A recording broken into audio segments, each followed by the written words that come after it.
O caso de hoje é sobre uma moça chamada Lanana, que vivia na dúvida do que realmente poderia ter acontecido com a sua mãe, que estava desaparecida há cerca de 20 anos. Como o caso havia sido arquivado, ela resolveu fazer uma investigação por conta própria e, juntando várias evidências, conseguiu encontrar o culpado daquilo tudo e solucionar o caso.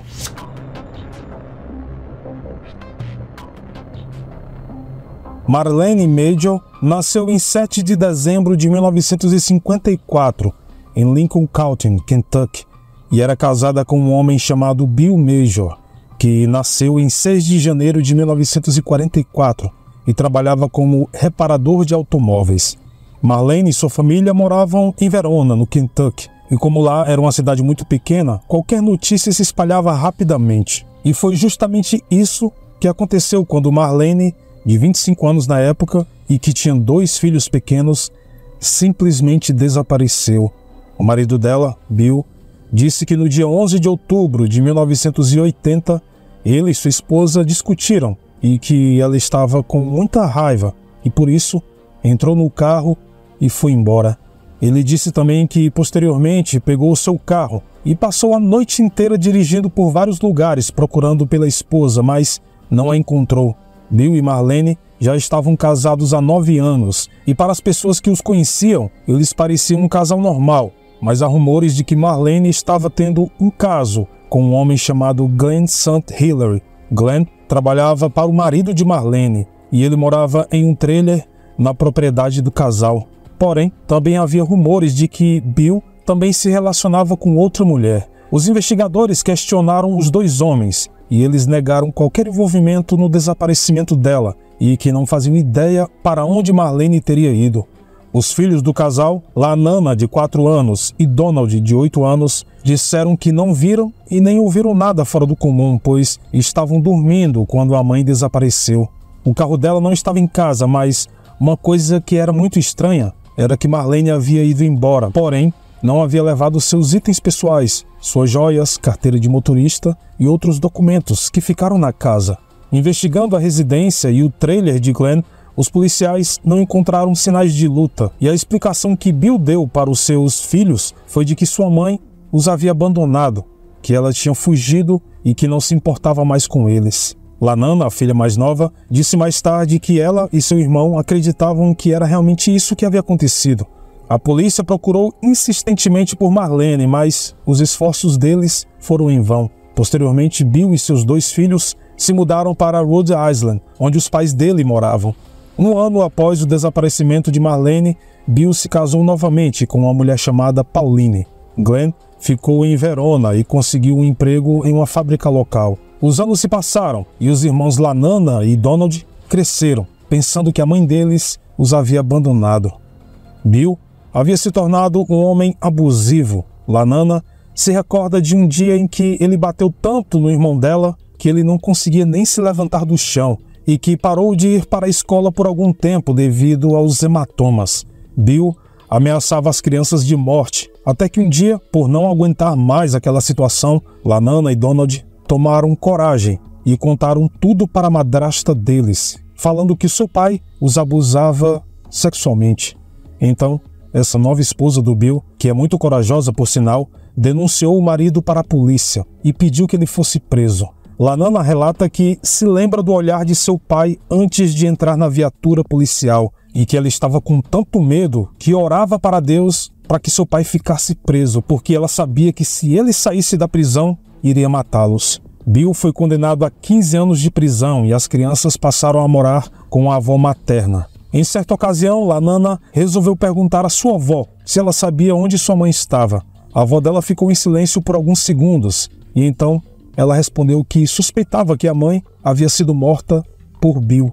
Depois de ouvir isso, Lanana resolveu investigar o caso de sua mãe por conta própria. Ela passou a assistir a vários programas de investigação e documentários científicos, porque queria ver o que poderia aprender assistindo aqueles programas e talvez ajudar a solucionar o caso de Marlene, até que ela teve acesso aos arquivos policiais do caso e começou a ler o diário de sua mãe, e nele encontrou uma pista. Em uma das anotações havia uma indicação de que sua mãe sabia das coisas horríveis que seu pai estava fazendo com seu irmão Donald. Ela escreveu que, em certa ocasião, pegou Bill com seu filho e que ele tentou esconder o que estavam fazendo, mas ela disse que viu. Marlene acrescentou que naquele momento havia morrido por dentro e afirmou para Bill que ele nunca mais a tocaria e que se ele tocasse em seu filho mais uma vez, ela o mataria.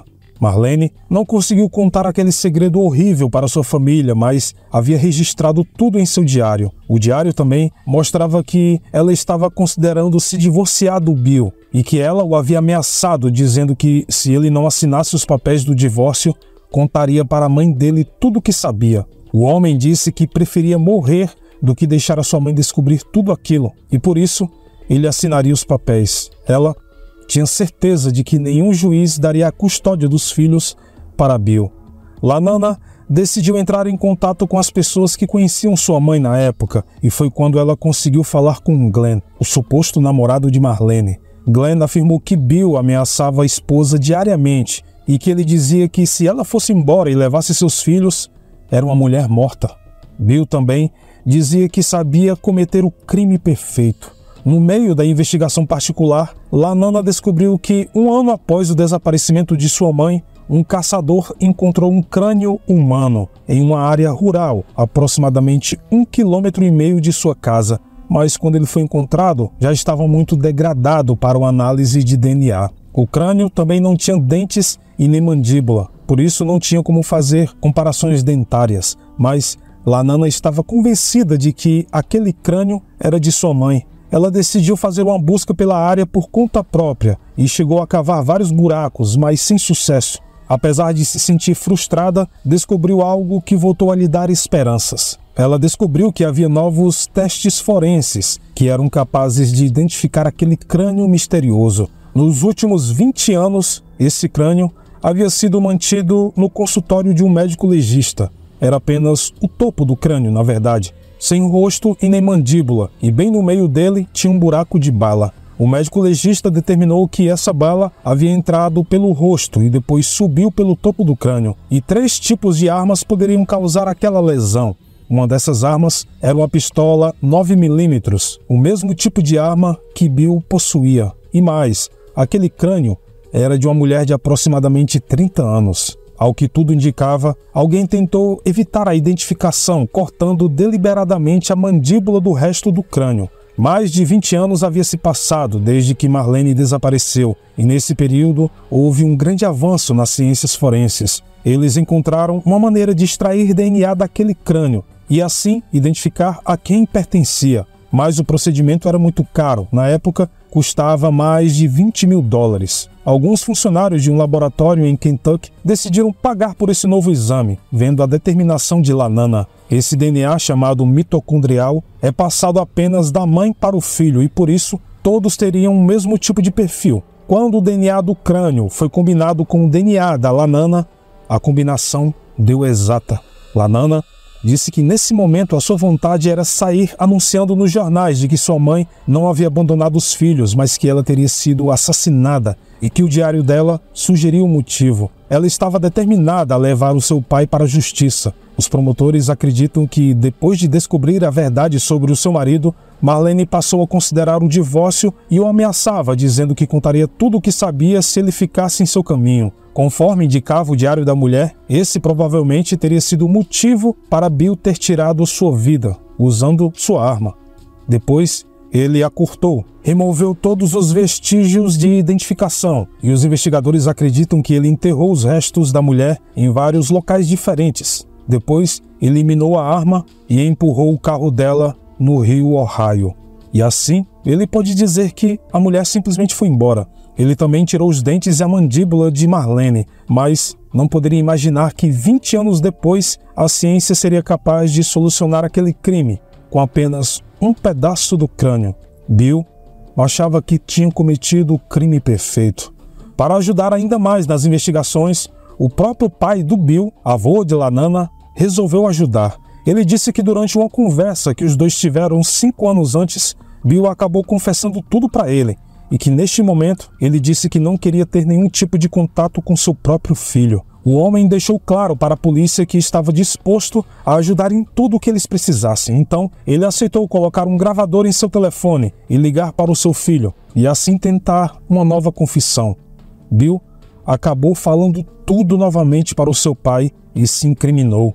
Na ligação, basicamente, o avô de Lanana falou para o pai dela que havia recebido uma ligação da neta e que ela queria saber onde a mãe dela estava para que ela pudesse pegar os ossos e colocar em um caixão. Bill respondeu que isso o colocaria na prisão pelo resto da vida. O pai do homem então perguntou se ele havia cometido o crime perfeito e ele disse que não, pois se o crime fosse perfeito, ninguém jamais saberia sobre ele. Isso foi o suficiente. Bill foi preso e acusado do assassinato de Marlene. Ele confessou tudo e disse que jogou o carro dela no rio Ohio, mas nem o carro e nem os restos mortais de Marlene foram recuperados. A polícia cavou o local onde ele disse que tinha enterrado, mas o lugar era muito extenso e mesmo com a ajuda de uma retroescavadeira não conseguiram encontrá-la.